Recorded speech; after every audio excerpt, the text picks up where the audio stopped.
Hey guys, what's up? In this tutorial we're going to show you how you can use the find and search feature in your sheets on Google Sheets in 2026. So let us get started.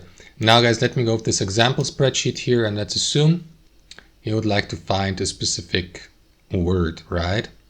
So what you want to do guys is highlight the entire spreadsheet by clicking into this field in the top left.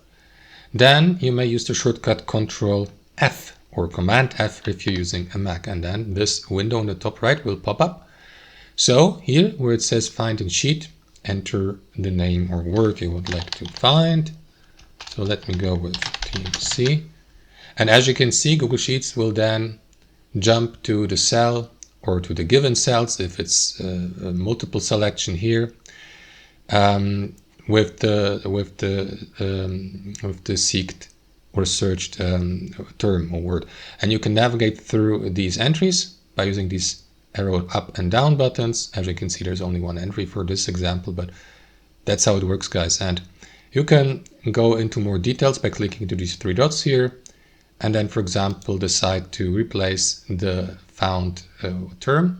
So let me switch from Team C to Team G, apply it, for example, to all sheets, match case, and so on and so forth. Click into replace all, and as you can see, it has been replaced. Let me replace it back because I like that list here. So click into done or replace all, sorry, and then it would be replaced. So that's how you use the search and find feature on Google Sheets. Thanks for watching and have a fantastic day.